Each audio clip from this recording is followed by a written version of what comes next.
Okay, we're at phase 2 of satisfying the Honda service manual procedure of getting this rear tire off by removing the exhaust system. Now I was really kind of hoping we could find a workaround for that, because for the life of me I couldn't quite understand why they wanted you to pull the entire exhaust system off when the axle bolt exits that way. But evidently it's just because you just don't have enough room to get a socket between the muffler housing and onto that nut. If they only would have indented this area just a little bit of this muffler canister just to get your socket on there, you'd be home free. But due to the kind folks here at Honda Manufacturing, they kind of set you up to not be able to get a socket on that nut.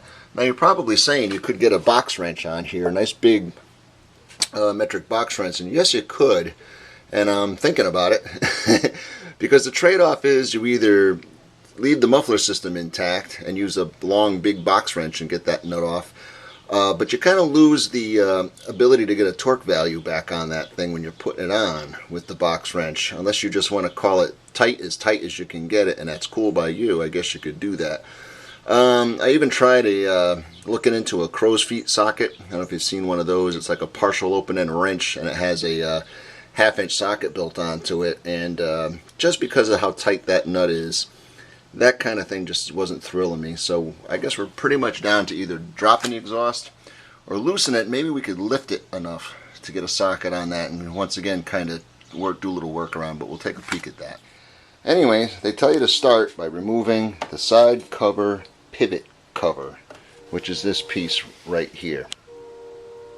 Okay, there's a few bosses and stuff involved with this product. Get this gas tank rubber out of the way. There's a little peg right here. And just fold it over. There's a little tab in each corner that hooks around the edge of plastic, so you might want to make sure you free that so you don't snap it off. And then you'll find that there's some bosses, just like on our rear fender, kind of hanging out on you. Right here is a hook.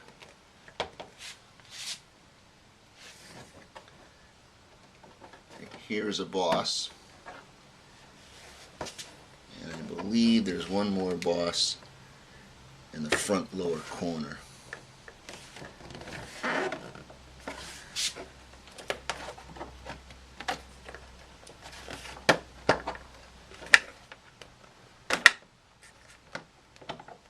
Okay, here's the cover, the way it is on the bike from back to front. And we're going to kind of flip it over just so you could see it one more time. There's a hook in the front. It's a vertical hook, so you have to kind of lift that off its perch. There was a little boss in the back, boss in the lower front, and then the lower one just has a little tab that pulls out and a piece of Velcro. So really what you're concerned about is these bosses diagonally from each other. This hook lifts up and over, and then there's just a tab here, here, here, and then that Velcro patch. They want you to take this little protective heat shield off. There's a Allen hex bolt on the top. There's one under here hiding on you. There's one underneath here, and then there's a really cute one right underneath here by the rear foot peg bracket. Now the funny part about that is they leave you a cutout up top where you could get to it. However, it doesn't completely allow you access. It covers half the bolt.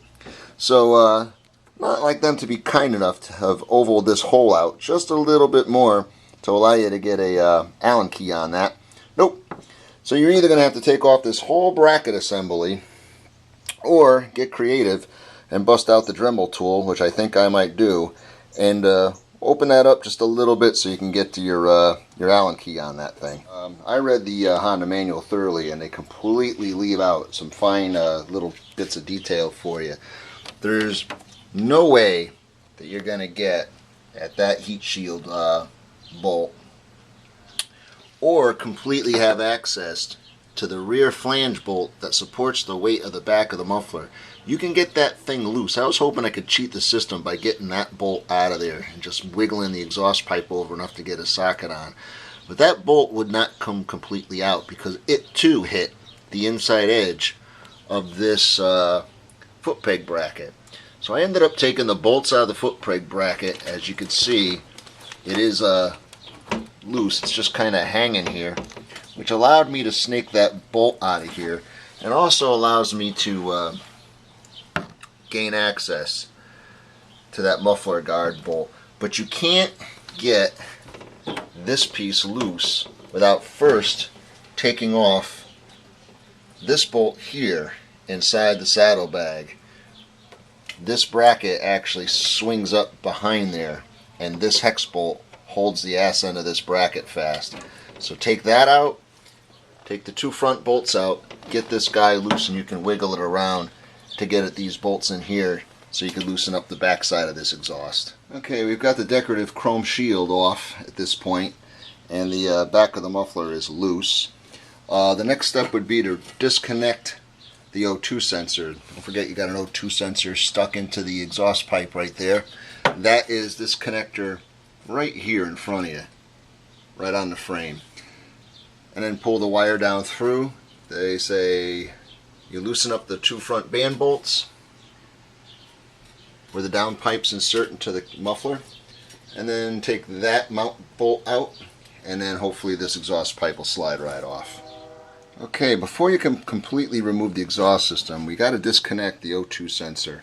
The O2 sensor is located right here. One quick tip, because it's not covered again in the manual, is to get this apart, you'll see a little tongue right here. Hopefully my camera will stay in focus. I don't know if I can do this level of close-up. There's a little tongue right in the very, very top that sticks down. Take a screwdriver or something, you got to lift that up a little bit as you pull the receptacle out. You'll see there's a little bulb, a little nub right on the top of this connector that clips underneath that tongue. So if that tongue gets lifted up, it allows this thing to clear, and this comes pulling apart. Now here's the stupid part. This is the wiring harness which stays zip tied to the motorcycle. The O2 sensor wire comes up and is now clipped fast to the frame.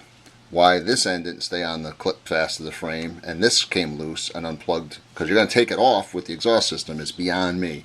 So now you got to figure out how to get this thing off of the frame, and it's not covered in the manual either, and we'll get to that in a second. We got the connector away from the frame.